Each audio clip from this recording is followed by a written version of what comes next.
Now, as you do this, you begin to notice a rather curious change in your general feeling of life.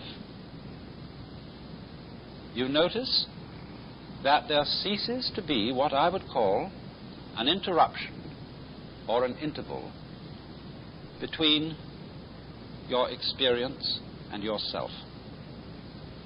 You see, in our ordinary way of using our minds, the chronic sense of strain, the chronic attempt to think about and make sense of what we are feeling, is what we call our ego. If you say, I experience my own existence, I am aware constantly of a knower behind and receiving all that is known, then you get this chronic sensation of there being an I, a self, who has all these experiences, and that I or self is what we call the ego. And this chronic sense of strain is our, you might call it our psychological blocking against our experience. The thing that seems to divide us from an external world, from the whole universe.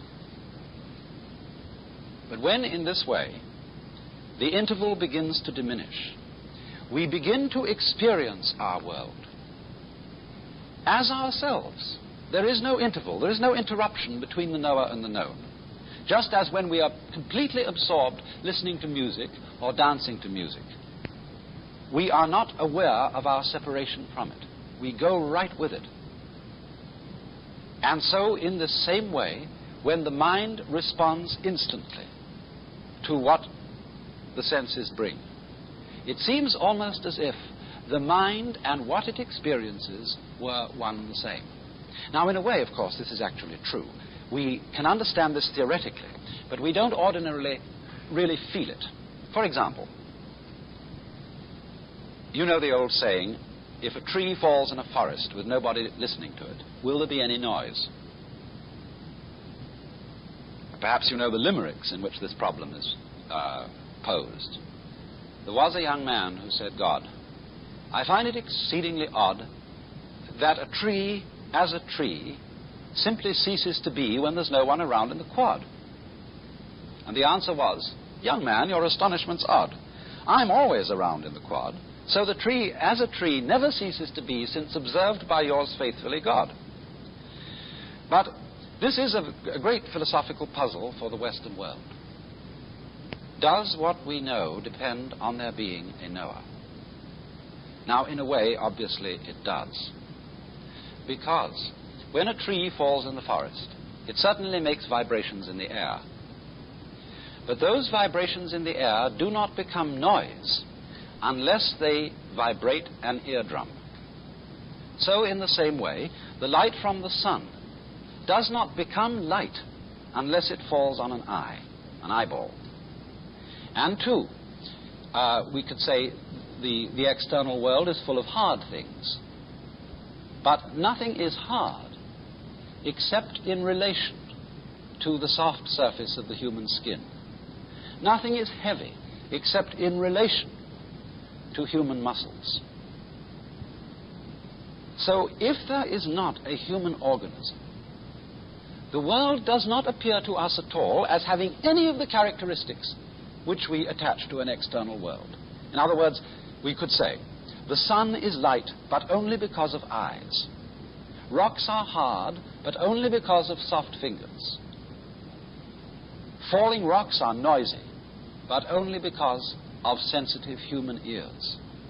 We cannot form any idea at all of what the world would be like without an observing mind. Even such things as duration, the span of time, depend upon the human mind to appreciate them. Space depends on a human mind to observe the world from a particular position and so know that there are things which are distant from it. Without this mind, there could not be any world that we could think about or conceive or imagine in any way whatsoever. And so this shows in a very clear way that our mind and the external world go together.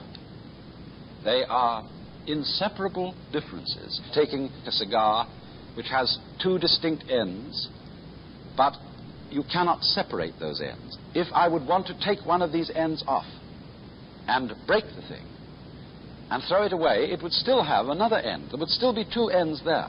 I could never get rid of the situation of it having two ends.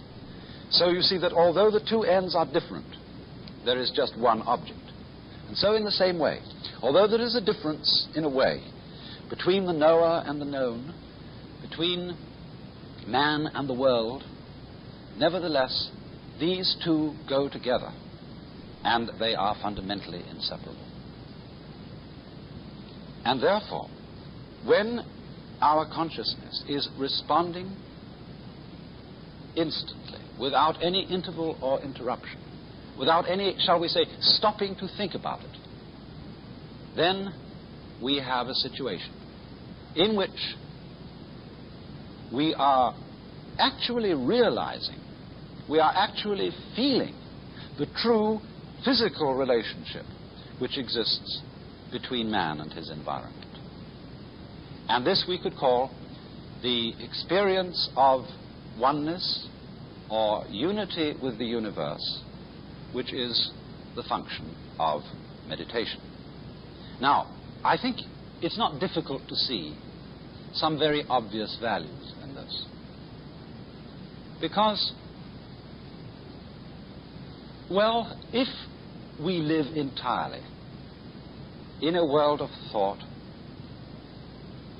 all the things that we pursue in life tend in a way to become arid and unsatisfactory, because we are living in an abstract world. In other words, nobody in his senses is going to eat a menu instead of dinner. Nobody in his senses is going to try and get a satisfactory diet of dollar bills. And yet, you see, dollar bills and menus stand in the same relation, on the one hand to wealth, on the other hand to dinner, the same relation in which thought stands to reality. They represent it. They symbolize reality, but they are in no sense substitutions for it. Yes, you can do a great deal of things if you have a lot of dollar bills, but unless you exchange those dollar bills into real concrete worth, they are of no value to you. And so in the same way, if we try to live in the world of pure thought, we begin to feel a strange, unsatisfactory quality to the world. And this living in pure thought is not something that is only done by, professors and intellectuals and thinking people. Perfectly ordinary people often live in the world of pure thought. As, for example, when we pursue certain goals in life, when we say, I want to be successful, I want to be happy, these are really abstractions. Because supposing you become enormously wealthy and you're able to afford 3 cars and 6 houses, you can't drive in 3 cars at once. You can't live in 6 houses at once. You have a symbol, which we call prestige, of your status. But that is an abstract symbol. You can't eat prestige. You can't eat success. And so, to overcome that kind of beguilement by the fantasies of thought, not thinking is an important adjunct to thought. To be able, every so often, to cease the hubbub going on inside one's head and to let talking to oneself stop and come to stillness. You needn't, of course, sit in the meditation posture to do it. This is simply the way it's done by Buddhists and Hindus. You could walk, you could sit in the ordinary way, you could lie in the bathtub and do it. You can lie on your back in bed before you get up in the morning and do it. Just let your mind alone and stop trying to make sense of the world, so that there is really something to think about other than thought itself. It's like if we wrote books about nothing but books. This is, I'm afraid, what a great deal of scholarship is. Books about books about books.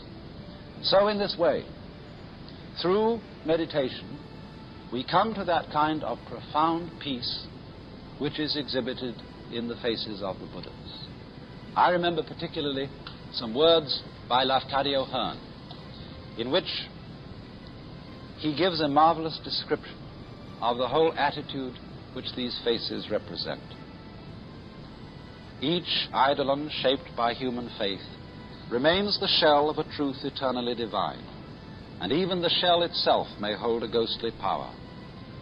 The soft serenity, the passionless tenderness of these Buddha faces might yet give peace of soul to a West weary of creeds transformed into conventions, eager for the coming of another teacher to proclaim, I have the same feeling for the high as for the low, for the moral as for the immoral, for the depraved as for the virtuous, for those holding sectarian views and false opinions, as for those whose beliefs are good and